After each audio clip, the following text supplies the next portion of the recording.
In this episode of Man vs. Marriage, it's more listener emails surrounded by help, marriage help.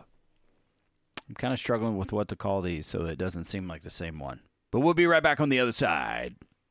The podcast. How good do you want your life to be? It's truly about becoming the best version of yourself that's possible. This is Man vs. Marriage. The podcast. Welcome back to another episode of Man vs. Marriage. It is I, your humble servant, the Q Diggity Dog, in the Moran family studio with my lovely wife, Jeannie Moran. Honey, say what's up. What's up? That was good. You didn't say it exactly like me, but you said it, so that's good news. Just real quickly, why do I say that I'm your humble servant? Audience, I know you can't technically answer, but why do I say that? I say it because that is who I am for you, and that is why some of these emails that come through, if I feel like they can legitimately help, A, the person who wrote it, and B, help you, the listener, then I think it's very, very important that I give it to you. But to do this podcast is really pay it forward for all that Coach Rita put into Jeannie and I, for all that Jeannie put in, for all that I put in, so that we can make this relationship what it has become. And that's why I'm here to serve you as an audience. And we're going to do more of these, probably 4, 5 of these episodes. I don't want you to get burned out, listener, but I do want you to know that if you have a situation going on in your marriage, you are not alone. We get emails from people. Some of the emails, one that, they talk about issues. Some of it is just, boyfriend-girlfriend situation. Some is like fiance. Some is marriage. Some, people are married for 4 years, some 10 years, some more. And I believe these give the listener an opportunity, like the Jack who wrote this particular email today. I think it's going to give him an opportunity to listen to it from outside of the frame, because that's one of the big things that Jeannie and I will talk about. It's hard to see the picture when you are standing in the frame. You have to step out of your situation, get some new perspective, and hear it from somebody else. So you're listening to this email today that I'm going to read from this particular Jack. Take it in. Listen to it. There are some valuable lessons. Now, what I'm going to do is I'm going to read it out loud, and then Jeannie and I are going to discuss it in an open format just to get how we feel about this situation. We're going to do like some real-time dialogue, right, honey? Mm-hmm. And how do you feel that goes for the listener? What do you think happens there? How does it help? I mean, does it help you get an understanding? I mean, just you and I understanding each other more when we read these, or what value do you see in them? Yeah, I think it gives us an opportunity to give you a live response from, just the first response, I guess is what I'm trying to say, rather than a scripted, here's bullet points. It's a conversation rather than a bullet point or a slideshow that we could give to somebody to say, okay, well, this is where we see the issue is, and this is what we would do. I think listening to somebody else's stuff and then remembering, oh yeah, well, we might have gone through that, or I remember when we had this. I think it helps us and it helps them. Yeah, I agree. So, and look, we've even granted one of our listeners, you know who you are, Jack. Of course, Jack is not his name, but we promise to refer to the guys and gals as Jack and Jill to keep them anonymous. You know who you are. We finally we finally made it a point to one of these particular listeners to do a video call. And it's so much more powerful when you can do a video call, because email only goes so far with you trying to explain yourself. You can't get inflections. You can't hear like what guys are saying about their relationship. And in this particular call, Jeannie and I were able to talk to this guy, and he's a good dude. He's a great dude. Mm-hmm. He has the best intentions for his wife and his children and his family. But like me, and probably like you, brothers out there, great ideas, poor execution. And, that's not just particular to the guys. No. The gals do the same thing, but we were on the call, and it was great because he had some definitive aha moments. So I believe that we will be able to help him and his family move forward. We don't claim to be PhDs. We don't claim to be professionals. We've just been married, on our 23rd year. We've also been through hell. A few times. Yeah. And we're still here. The fire has refined us. It hasn't consumed us. And part of that was due to choice. And those choices kind of come down to you being willing to send an email so that we can take a look at your situation, not give you all the answers, but just give you a different side of the perspective. So with that, this particular Jack here, I know, whenever I get these emails, unless you tell me in the email or unless you tell Jeannie in the email, Jeannie and I share everything. Okay, that's just the way it is. If you ask, this is just for your eyes only, Quincy, I'll respect that. And we'll always respect your anonymity as well. It's just our commitment to doing so. So, this particular guy, whenever y'all email the show, even if I don't read them out loud, whenever y'all email the show, I have such respect for you. Because you're not willing to just take the status quo. You are actually going to do something different. You are endeavoring to make a difference, to become different, to do something better. So I just want to honor, you guys and gals when you send emails, because man, it's really something to admire from my side of the microphone. Anyway, I've rambled on for several minutes. Forgive me, listenership, but there was just you. Yeah, I guess they are. Okay. This email goes like this, and I did let Jack know that I would put this out there so he could hear it from his perspective. Hello, my name is Jack, but would like to stay anonymous to the listeners. You are granted, my man. You are granted. I've been listening to your podcast for about 2.5 weeks now. I've learned a lot while I've been listening to it at work, while working out, and while driving around. A man after my own heart already, because that's the way I listen to podcasts.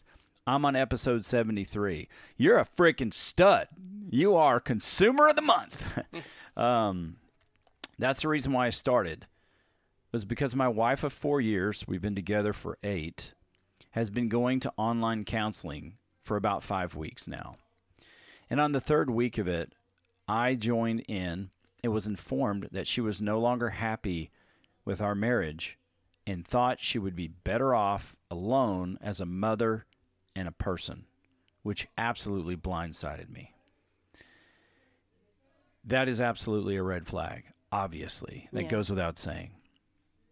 When you have an intimate relationship and all of a sudden it's like, I think I'd just be better off alone. When we read this initially, that set off a red flag to me. I know it set off a red flag to you, but I'll keep reading. I know that she said in the past she wasn't happy, but I always thought it was more of a boredom thing than a deep emotional unhappiness, because she told me more in passing conversation than sitting me down and making me aware of it in a hard talk. I also don't believe there is any infidelity happening. which honestly would make me angrier, but at least I would have a concrete answer as to her thinking. But I won't get into that. We have one 2.5-year-old and another one on the way in July.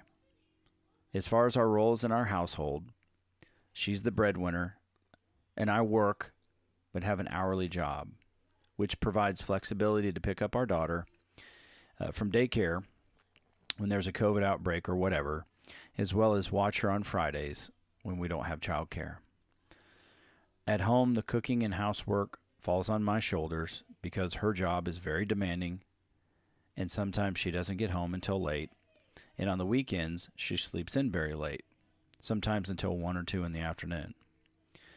I've always been a person without real ambitions and have gone with the flow, very easygoing, but also willing to fight for things I'm passionate about.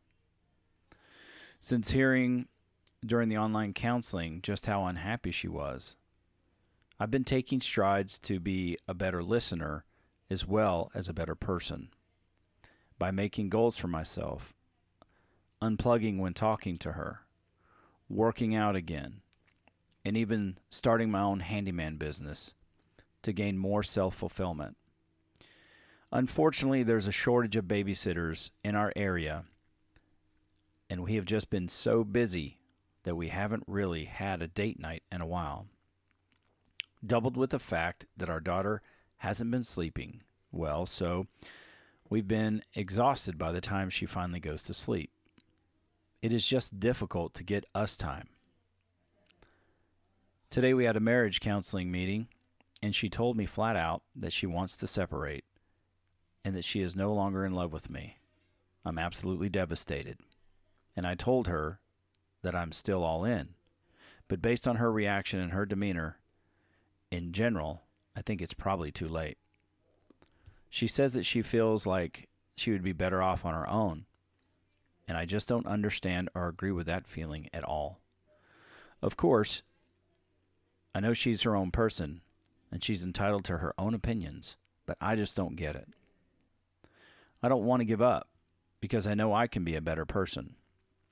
I know that we can get back to where we were when we said our vows, and even better than that, since we have so many more experience as well as 2 kids since then. And I want to be a constant in our children's lives. A little side note, she is pregnant and struggles with depression. So I'm sure that plays a little role in her decision. Plus, from that online counseling session, I thought the counselor was a bit out there. That may be neither here nor there, but more of just an observation from me. I'm just dizzy from this whole thing, and at a loss, and honestly very upset, heartbroken, and just need someone to vent to. I'm trying not to reach out to family because of one of your episodes where you talked about keeping the relationship between us too, but I'm struggling here. Any help would be appreciated, even if it is quite blunt in saying that I'm the one to blame. I'm aware I could have started truly listening to her and her feelings a lot sooner, but any advice would be great. Thank you. Love the show, even if things don't end up working out in my situation. So there's a lot to unpack in there. And, Jack, I'm just going to tell you, because I assume you're listening to this episode, that you're not alone, dude. I'm also going to tell you, and Jeannie can, correct me if she disagrees, which you have full authority to do so. You know that already. That it really, really takes 2 people to allow a marriage to break down. Well, that's what I was thinking. You couldn't have been totally blindsided, because a person doesn't just wake up one morning and decide, I think I'm better off alone and I'm going to go be a mom by myself. Speaking from experience, it takes time to get that miserable, or to feel that alone, or to feel like you're unappreciated. Now, I'm not saying that that's what he's done or that that's how she feels.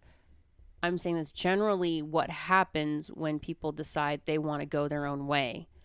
Is there's a resentment there, there's a hurt there, there's something that And then the fact that he says at the end, I know I should have been listening to her sooner. You already knew then. If that's the case and that's how you feel and this is what you're telling us, then you're acknowledging the fact that you weren't paying attention when she was telling you something was wrong. So I don't agree you were blindsided. And I'm not. I'd push back on that. I would push back on that for this reason. Because you can hear if things are told to you in passing, but you're both extremely busy and you're both caught up in life, and there's A, B, and C said, and you're not really taught to be aware of some of these things. I mean, I don't know what kind of pre-married, instruction they had. I don't know what kind of pre-relationship. But that's my point. If they weren't paying attention to each other, yeah, then you knew there was a problem. You were choosing not to pay attention to it. You and I have been down this road where life gets so busy that we start noticing after a couple of weeks. We just had this aha a few months back of life is getting busy, work is becoming too much, kids have things going on, and all of a sudden we realize we're not having our conversations like we used to. We're not having date night like we used to. We're getting sucked into TV. Our sex life has become routine rather than explosive. Those things don't just happen. That's accumulated over time. So they've both chosen not to acknowledge it. Somewhere in this, whether you're busy or not, your spouse is your primary. Now, what you're saying to me was not us before we started improving our marriage. Agreed, but that's what I'm saying. You and I were at the point of either we shit or we get off the pot. Yeah. This is the same spot that he's in right now. That's what this ultimatum is right now, is she wants to be by herself. So this is a shit or get off the pot moment. What I'm saying is you knew something was wrong. It wasn't being addressed. You allowed life to take over and not address what was going on. You and I did the same thing for 10 years. I know, but realizing that's happening, that can lull you to sleep in your relationship, because we didn't really identify together there was an issue until we were at that marriage conference and we both rated our marriage. But I knew there was an issue with me. Okay. That's why I started counseling before you and I started counseling together, which she's doing the same thing. Now, coming to the conclusion after 2 weeks of counseling that you need to be by yourself, I don't agree with that. I would definitely seek out a second opinion as far as counseling goes, simply because anyone that I've come across who is a true counselor, unless there was abuse involved or infidelity, I have never had anyone say, you need to be on your own and you need to leave Quincy. And we've talked to more than just Rita. Rita just happened to be the one that was able to get through to what was really going on. Yeah. But it just doesn't seem right to me. And again, this is my opinion. I'm not a doctor. I don't have all the schooling behind it, but just me personally, if the person's job as a counselor is to help you reconcile, to help you identify, and to help you work through or process through whatever it is going on, I don't see why they would tell you to separate from your spouse. Now, maybe the counselor didn't, and his wife just made that decision on her own and thought this is going to be too much work, so I'm just going to take the easy out. I don't know. I'm not there. However, on his side of things, if she wants the separation, there are a few things to consider here. There are children involved. So it's not as simple as you just to go off and be a single mom. Unless he chooses to bow out of his children's life. And that doesn't sound like that's where he's headed. No, he said here that he wants to be a constant within his children's life. Exactly. So I would suggest, and virtual counseling to me, it works to a degree. But me personally, I like to be in front of the person, because then you kind of, like he said, the person seemed a little off. I need to be one-on-one with you in a room, because I need to figure out what my gut's telling me. I don't trust you right off the bat. Anybody, doesn't matter who you are. I don't trust you right off the bat. So to have someone come in and just say, do this, do this, do this, even with Rita, I pushed back a lot. And I trust Rita wholeheartedly, but I still pushed back and questioned and asked and did things that, I don't think that this is going to work for me. I don't think that this is acceptable to where I'm at right now. I'm not in this place, but I am willing to do X, Y, and Z. There has to be some kind of trust built there before you just take someone's advice. Even from us, we're just giving you our experience and what we've been through. Doesn't mean that everything that we say is exactly how it needs to go in your life. We've taken our tools we've gained from other people and said, okay, this works for us. This part doesn't. Maybe we should tweak this here. And we've made those things fit us so that we could communicate better and what works better in our situation. Yeah. We've never been at this place outside of either we get a divorce or we don't. What are we doing? Mm-hmm. That was our come to Jesus moment of, okay, we definitely need to seek out something here. Yeah. So I guess my advice on this one would be see if she's willing to continue the counseling as a couple a little while longer before making that decision, because a separation requires two people to agree with the child. Well, there's a lot more that's gone on, but I just want to make the distinction here that while I understand what you're saying, that there were signs, Doesn't mean you saw them. I disagree with you, I guess, is what I'm saying, that he couldn't be blindsided, because when you have just multiple factors that are requiring a large demand of time, which is work. She works, she's stressed, there's a lot of work going on, she sleeps through the weekend, and then your child is not sleeping, and he seems to be, the primary care role. And then, she is battling some, depression. But see, I would question that though too. I'm not picking on him at all. I'm thinking, why is her job so demanding? Why is she getting to do all? And okay, hear me in this, because I was the at-home parent. Say it ugly. Go ahead. While Say you it were ugly. working. Yeah. At what point does he become important? Yeah. Your job is demanding. You're making the bulk of the income. I understand that. Okay. You're tired. You've been working all week. You're exhausted. You're dealing with depression. I understand all of that. Been there, done that. However, while you were doing all of those things, I was at home with the kids, doing my work, doing what I was responsible for and the things that I had agreed to do, dealing with my own depression. When did I become priority? When did I matter? That's a very lonely place to be in a relationship, to think that your spouse is so damn busy that you don't count and you don't matter. Well, so I'm, and just looking at that, I mean, you can both be lonely. That's just it. It's a two-sided coin. But at what point, who makes the change? Right. Well, I mean, and that's the thing, for like when I was going out and I was doing all these extracurricular things and I was desperate to make money, because what I heard your frustrations coming out as was that we didn't have enough. Mm-hmm. And I took that as my responsibility. But I was looking for some affirmation. I was seeking positive affirmation, words of affirmation.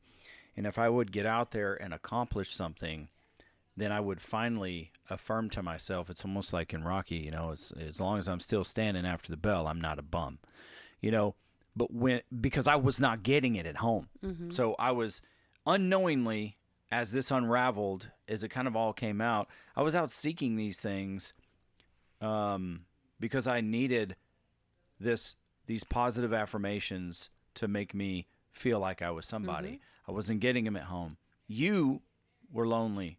I mean, I was lonely because I was out there working.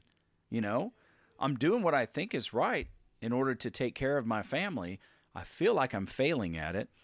And then I'm lonely in that way. You're lonely in that way. I'm the kind of guy that will make short-term sacrifices. Relationship-wise, I'm not as willing to do that anymore. But I'll make short-term sacrifices for long-term gain. But we were both in a place where we had our needs were screaming, but we were not talking about it. And this is clearly this particular situation here. One thing I don't want to do is, as we talk through this, Jack, please, even the other listeners, we got to thicken our skin. We're talking about this situation in order to get our head wrapped around it. What we understand is that we have your perspective in your email, and it is somewhat limited in context. But we're talking through it. I don't want you to get, pissed and kind of shut the radio off and walk away. This is just us processing this in an open discussion. These are questions that we would have now, or that Rita would have posed to us. Yeah. When we were going through this. Rita had many, many, many questions. Yeah. And that's what we're doing, is processing it out with, have these things been discussed? What about these things that were going on? Yeah. Have you looked at those things? Where's the filter at in this situation? Where did the resentment start, or the divide come from? Because you said you've been together for 8 years. You've been married for 4. So clearly you guys have had a pattern of how your relationship works. Right. So was it, when kids happened, is that when things started changing? Was it before kids happened? I don't know the background to this, but like with us, it wasn't just it all of a sudden happened. It was a series of things over the course of a couple of years. And then life just kept kicking us in the balls, so we didn't get a chance to we didn't focus on what was wrong with you and me. We focused on how do we make sure that the kids have food on the table and a roof over our head, and we'll get to us when we can.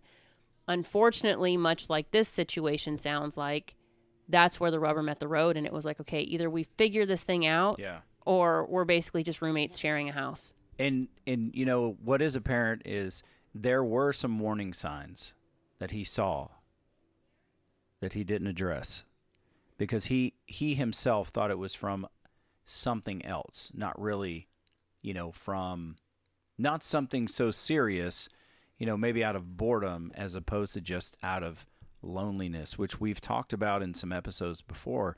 These things begin to compound, or they grow and they sprout other types of issues. Well, and being a mom, it changes what you can and can't do, and how often you go out, and what it takes to go out. And just hanging out with your friends is not just hanging out with your friends. There's a baby in tow. And and so if there's a lesson for any of us and all of us, not just you, Jack, because I know you are going through hell right now. It's heart-wrenching to read this email. I'm telling you, it hurts my heart for you, for your wife, for your family. It really does.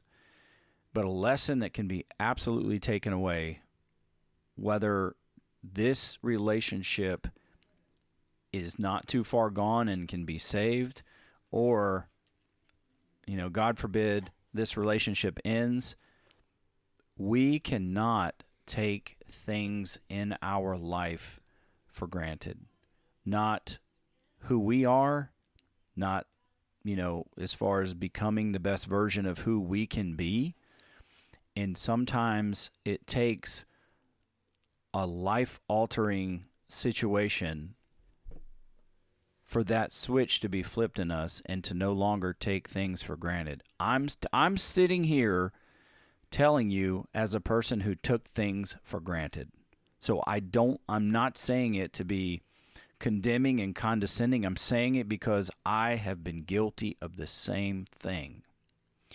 Now, what we've said in the past, too, is that it really takes 2 people willing to move forward on this relationship. One of my chief concerns when reading this originally is that, and I told Jeannie this when I originally read it, is that it seemed like there may be someone else involved in this. That was my first concern. I didn't have any information to that, just kind of reading it, and then for somebody to kind of, I know this is like coming out of the blue, but I read it all in an email. I don't, over the course of time, when did this begin? But when somebody says they're going to be better off alone, Yeah, sometimes you question, is there someone else or someone influencing it, or is there something that they would rather, is there something they would rather have different in their life, and that's what they're looking for right now? yeah. So you want to hear my response? Sure. I mean, you just gave your response, basically. I'm just gonna read my email response. My man, thank you for reaching out. First, I want to say my heart goes out to you, your wife, your family. I commend you and respect you for having the courage to reach out and open up, and that's real talk. As you know, mine and Jeannie's marriage has certainly been through some serious adversity, so we're absolutely rooting for you. We want to help you. Based on what I'm reading, you have begun quite a transformation. Let me pause right there. I know the transformation maybe started later. Not maybe. The transformation started later than it should have. But you have my respect for doing it. Just don't allow it to be temporary. It's a lesson for all of us. This is one of my core philosophies. Don't do enough to get by. Do enough to get better. And that's a daily philosophy from me to you. So I commend you on making the change straight away. Let it be for the best cause. Let it be for something.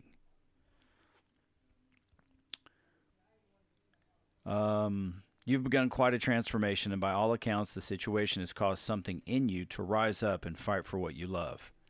The desire to save your relationship, to be a better version of yourself, through challenging yourself mentally, physically, and even professionally. That's certainly commendable. And win, lose, or draw, never lose that. I know that sounds cliche. I believe it will be key in becoming the man you desire to be. Now, this is going to sound really stupid since you've listened to 73 episodes of me. You know by now that I'm an analogy guy, so don't think I'm making light of your situation. Have you ever heard of the analogy, how do you eat an elephant? The problems noted below would be just that if they were an animal. The way you handle it is simply one bite at a time. There are a few key areas to get your mind wrapped around. Number one, what brought this relationship together? Example, Gene and I had a ton of fun laughing, had a lot in common, and wanted a family. Number two, what are your wife's top 3 to 4 needs? Example, Jeannie needs to feel like she matters, like she's a priority, that she is safe, and that she can provide means for our children. Number 3, what are your needs? I think as guys, aside from sex, we don't always think about what our real needs are. Physically, mentally, emotionally, guys need sex. It's part of that testosterone drive. So do we. Yeah, I know you girls need it too. Come on. Number 4, make getting time alone with your wife mission critical. Red alert. Meet her during the day away from work. Look into a nanny service, daycare service. Reach out to a local church and request some contacts for babysitters. And make a way to get her away from the home and work and reality to get some focused conversation based around 1 and 2 noted above. I typed 4A. What did I do that? Oh, 4 and 4A. Okay, I get myself now. If there is no babysitting options, jump into action, building a mini area in the backyard if you have one. Gene and I bought a fire pit from the Home Depot. Ha ha ha. And use your getaway for focus time. I know this depends on her willingness to join you for a lunch date, night, or a backyard getaway. Ask your wife to set some appointment time weekly for you both to engage here. Number 5, keep venting to Jeannie and I as an outlet. Number 6, observe during counseling her chief frustrations. As for detail, as in, I hear you saying you would feel better off alone. Why do you feel that way? Why do you feel that way? And what does that look like? I'm not trying to oversimplify anything, I assure you. Just working to grasp ideas. Is it depression? Is it resentment? Is it disappointment talking, etc.? Number 7, do your best not to overwhelm her with the new you. Be methodical. Use words, but allow your actions to speak the loudest. Too much too soon. The too much too soon effect can happen. Lastly, I'd be interested to hear about this counselor. Neither Jeannie or I are professionals or counselors. I'd just be interested to hear what this counselor has to say or what your take is. Finally, how's your child doing? How are you as a dad handling this? You have the Quincy Moran guarantee that you will remain anonymous. And then if you'd like, we can do a show about this, keep you anonymous and talk through the story and give you a chance to hear it from an outside perspective.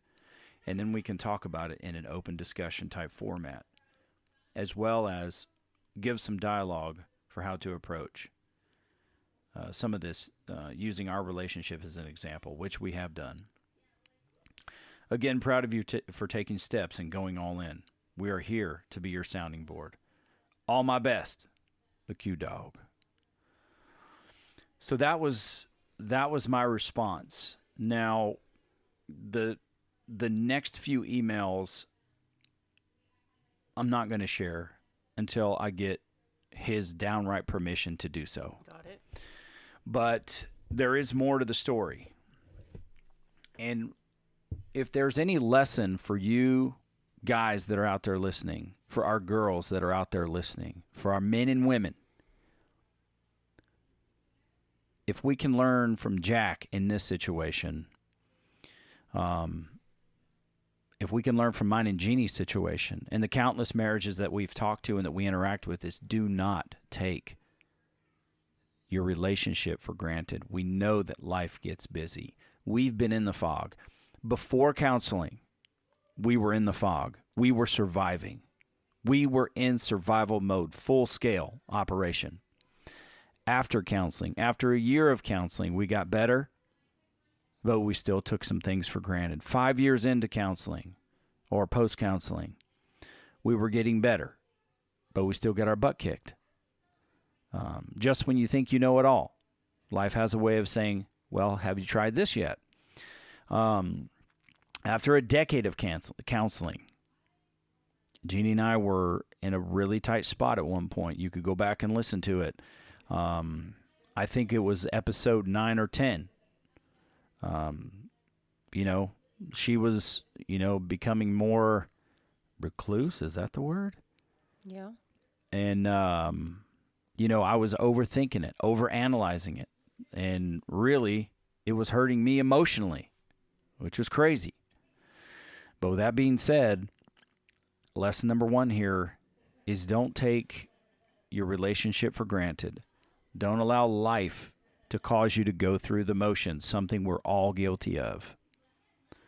When you hear your spouse mention that they're unhappy, or something that sounds like they're lonely, or something that sounds like something out of the ordinary, and your gut says, oh, what does that mean? Use the phrase, hey, honey, I heard you say this. What does that look like? Or, can you help me understand? And open a discussion about it. Chances are you both have needs screaming, like subconscious needs that you're ignoring or you don't know how to voice. You have needs. And unless you start to create healthy dialogue around that, you will both start to create a chasm that you may not be able to put back together. So it's absolutely imperative. If you look at some of the things, some of the ingredients that have gone into this from Jack, he's like, I was listening. What I took from it, I was listening, but I wasn't hearing her. His wife was working long hours. His baby wasn't sleeping. Now he was taking the brunt of the household things. He was taking the brunt of taking care of their daughter, which is all admirable. Stand up. Where does the family need you? 100. Stand in where you can. But while he was addressing those issues, his intimacy, his relationship with his wife, things drifted apart.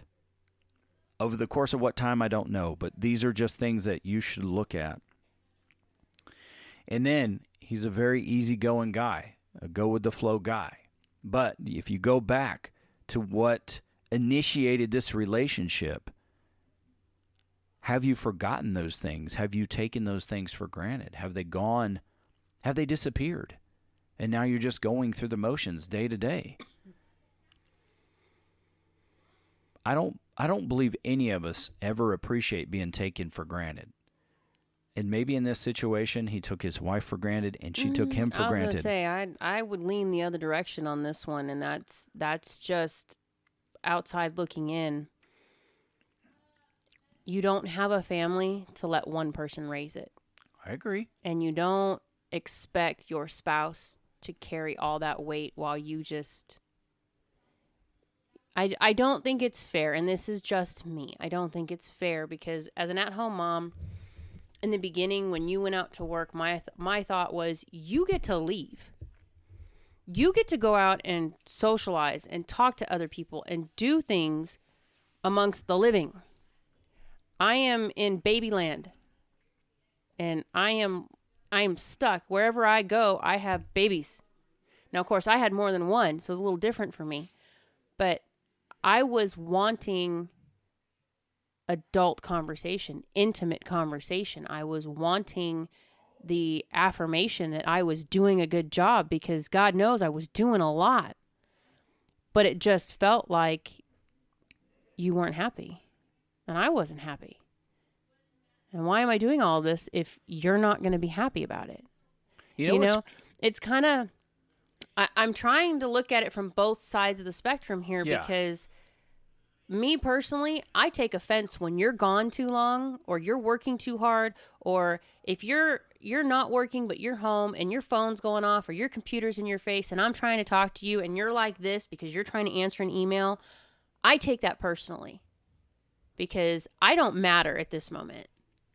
But yet I'm standing right here trying to have a conversation with you. But damn, that phone rang and you have to answer it. That to me is telling me I don't matter. So if you're working long hours and you're coming home late and your go-to is to say goodnight to your kids and go to bed and go get up the next morning and do it again, where's my acknowledgement in all of this? You get to sleep on the weekends because you work all week. Well, what the hell do you think I've been doing all week? Fair. It's not, I don't want the listeners or Jack to feel like we're slamming just his side of things. There's two sides to a coin. There's three parts to the story: his, hers, and what really happened. Now, I don't know her side, but I can tell you from being on his side, when you're gone too long, when we don't have real conversations, if there's no connection or any, you're not pursuing me in any way, shape, or form, or it doesn't feel like you're pursuing me in any way, shape, or form, I've just become the nanny. I don't freaking matter. I'm just the nanny. I'm raising your kid while you go do what you do. Then to come home and say, I'm better off by myself and I'm going to take the kid with me. I've got some serious questions going on in my head. And I'm just taking it from the perspective of, if this was me, I'm raising your kid. Where the hell are you going to take her? Who's going to raise my kid if you remove me from the equation? Yeah. And who gave you permission to remove me from the equation? I would have lots of questions. Why is this on me, and why is it my fault? When did you stop working or change your work hours to make adjustments? Or when did you decide that maybe you don't need to sleep in all the time and you need to spend time with me? Or when did you make a plan to go out on a date? We've had that conversation many times. Yeah. There are so many variables in this particular situation that we don't know.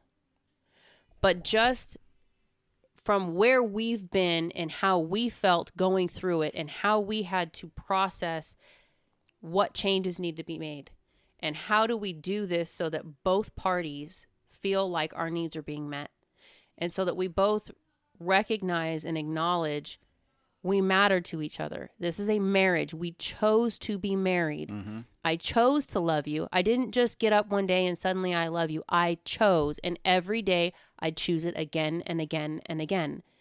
It's not just an automatic. It's not something that you've earned. It is something that I have chosen to do. Right. Well, if you've made that choice, then how much do you value that decision? And what are you willing to put into that decision to make it work? I don't want listeners or Jack to feel like or think that we're just slamming him and what he missed. Guys, relationships aren't a one-sided thing. Mm-hmm. It's not just what did I miss and why is this happening to me? What did she miss? What part did she play in this? There is never just a one-side situation. Unless there is an abuse situation or an infidelity, those are two totally different scenarios. Then there is definitely an at-fault situation. But when it comes to this kind of stuff, I mean, you got to look at it from the other person's shoes. I don't know that she's looking at his side, and just reading his email, I don't think he understood her side. But doesn't sound like there was any give on either end. Yeah.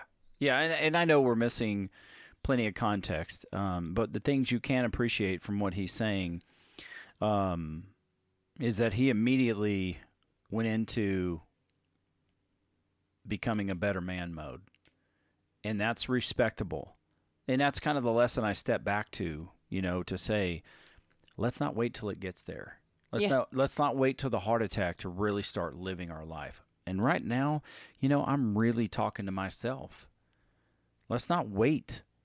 Let me not wait anymore on some catastrophic situation before I really turn out and go do the things that I was made to do. And when it comes to your, mine and Jeannie's relationship, we're both Christians. We have faith in God, and we believe that this relationship was ordained. So, honoring each other is paramount. Mm-hmm. And honoring the gift that God gave us is paramount. So, that, just looking at that, I would say there are plenty of marriages that have been in a situation similar to this.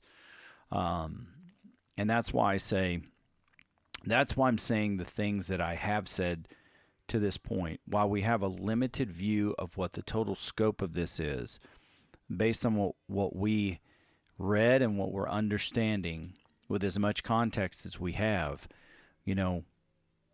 it's extremely important that we don't take our relationships for granted. We don't take, our jobs, our health, none of those things. We just don't take them for granted. And then when you begin to hear, or if you sense, something in your spouse, then it's time to talk about it. But you've heard me say, if you've listened to these episodes for any amount of time, we got to live on purpose for a purpose. And that has been confusing to some people. And the reason I say that is because you have to do things with great intention. You have to do it with intentionality. Do it intentionally. And then intentionally make it about something. That is what that purpose is for. So what is that purpose? When I'm doing things for Jeannie, It's because I know she's communicated her needs to me. And I want to assure that there are needs that can come from me and that are meeting her needs and making her feel a certain way. It's extremely important. That's what this, that's part of what this union is about. And so to kind of close this out, I hope like heck that we've been able to give some kind of perspective. And Jack said, if, whatever it is, if it's blunt, let it be blunt, even if it's my fault, because he wants to find something tangible so that he can fix it. And I understand that, because you want a reason. You want something to look at and say, okay, even if it's me, I really don't care. I just want to take this. I want to fix it. I want to put it back where we desired for it to be so that we can progress forward. I mean, he even went as far as like starting a side business. Yeah. And his ambition came back. And I admire that. Whether it's late or not, is it too little, too late? Only time will tell. But anything you invest into this newfound desire to become the you believe you can be. I've said this before. The world deserves that version of you. You deserve that version of you.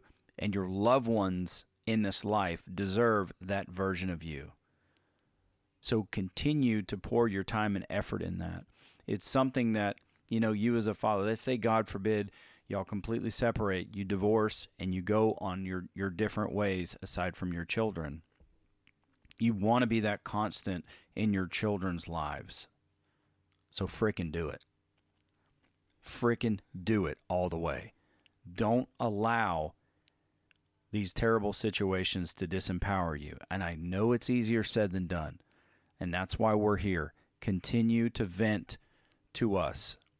And Jack, I'm not going to release any of these other communications unless you give me express written consent, and I will release them anonymously, and we'll go from there. Otherwise, that's all for this particular episode. Anything left to say? Nope. Jack, I'm speaking to you. Keep your chin up. I know this will sound dopey, but Rocky Balboa says it, and I agree with it.